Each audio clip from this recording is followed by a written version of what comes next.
안녕하세요. 파이오니어 커피 정다운입니다.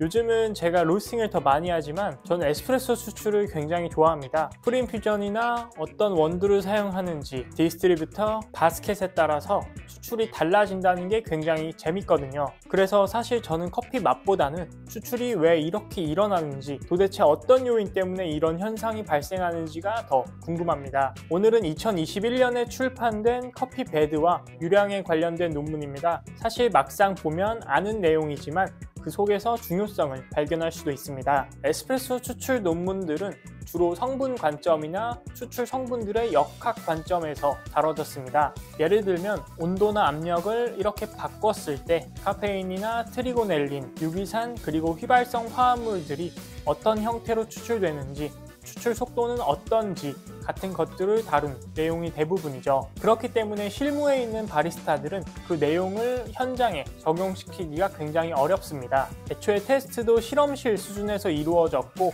장비 같은 것도 바리스타들에겐 굉장히 생소하기 때문이죠. 특히나 여러 가지 추출 변수를 바꿨을 때 추출 성분이 어떻게 변화하는지를 현장에 적용시키기는 더더욱 어려운 일이죠. 그러다 2010년대 중반 이후로 EK43을 이용한 커피 논문들이나 실제 매장 환경과 유사한 장비들로 테스트를 진행한 논문들이 많이 출판되고 있습니다. 단순 수율과 농도 측정에서 보다 정교한 센서리 실험, 그리고 분쇄도, 커피 배드로 점점 그 주제가 다양해지고 있죠. 그리고 최근에는 커피 유량에 대한 내용들도 출판이 되고 있습니다. 오늘 내용도 커피 배드와 추출 안정성에 대한 내용인데요. 일반적인 커피 배드와 분쇄도가 상이한 커피 배드의 추출 안정성을 비교한 내용입니다. 바리스타라면 추출 전 칠침봉으로 휘젓거나 레벨링 툴을 활용하거나 템핑을 정교하게 수평을 맞추기 위해서 노력한 적이 있으실 테죠. 이런 행위가 다 커피 배드를 균일하게 만들어 추출 안정성을 더 높이기 위한 작업입니다. 지금까지는 그라인더나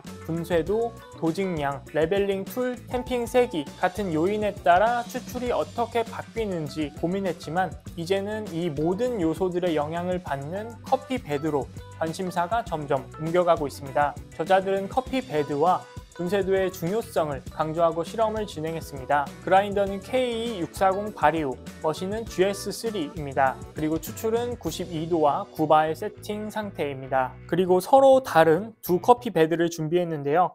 하나는 일반적인 커피 배드로 그냥 분쇄해서 준비했고요. 두 번째는 분쇄 입도를 다르게 해서 서로 다른 분쇄층을 가진 커피 배드입니다. 보시는 것과 같이 3개의 층으로 이루어져 있고 맨 아래는 분쇄 입도를 굵게 해서 도징하고 다음은 가늘게, 그리고 마지막으로 조금 더 가늘게 해서 3개의 서로 다른 층을 가지도록 구성했습니다. 자, 이제 첫 번째 결과입니다. 먼저 동일한 커피를 5번 추출해서 유량과 커피 배드의 안정성을 비교했습니다. 결과는 다음과 같습니다. 추출 안정성을 의미하는 변이 개수는 IM 커피에서 더 낮았습니다. 그러니까 매 추출 시 IM 커피가 더 좋은 안정성을 가졌다고 볼 수 있습니다. 추출할 때마다 유량 편차가 더 적었다고 할 수 있죠. 그리고 조금 더 연속적인 안정성을 보겠습니다. 추출 시간에 따라 각 커피 배드의 변이 개수를 보여주고 있습니다. 여기서 변이 개수가 크다는 것은 매 추출 시 유량 값이 크게 변화한다는 뜻입니다. 두 추출 모두 시간에 따라 특별히 튀는 값이 없는 것을 볼 수 있습니다. 즉 추출 중간에 채널링이 발생하지 않았다고 할 수 있겠죠. 그리고 IM 커피의 경우 추출 초반부터 끝까지 비교적 낮은 변이 개수를 가졌기 때문에 추출 안정성이 더 좋다고 할 수 있겠죠. 자, 다음은 그라인더 세팅은 유지한 채 또 다른 커피를 추가하고 이 커피와 블렌딩해서 추출 안정성을 비교해 봤습니다. 여기 X표기가 방금 전에 실험에 사용했던 커피고요. 그리고 Y가 새로 추가된 커피입니다. 별표는 IM, 별표 없는 것은 CM입니다.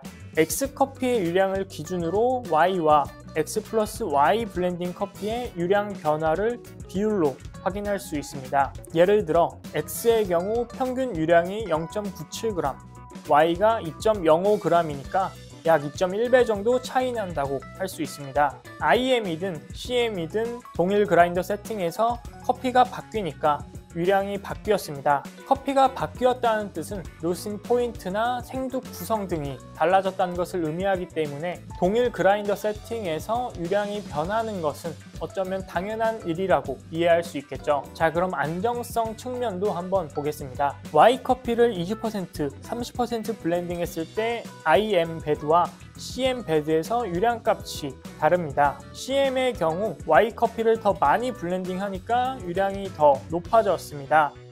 반면 IM의 경우 30%까지 Y 블렌딩을 더 넣어도 유량에는 큰 변화가 없는 것을 볼 수 있습니다. 거의 50%까지 Y커피를 넣어야 유량값이 조금 눈에 띄게 변화한 것을 보실 수 있죠. 사실 이 부분은 어떻게 해석해야 될지 조금 애매한데요. IM 커피의 경우 윗부분이 더 가는 분쇄도 세팅이었습니다. 그러니까 커피층이 조금 더 견고하다고 할 수 있고 분쇄도를 가늘게 할수록 미분량이 더 증가하는데요. 더 많아진 미분량 때문에 추출 시 미분 이동으로 인해서 전체적인 추출 안정성을 이끌었을 수도 있습니다. 그래서 굵은 분쇄도를 위로 했을 때 추출이 제대로 이루어지지 않아서 실험에 사용할 수 없었다고 하는데요.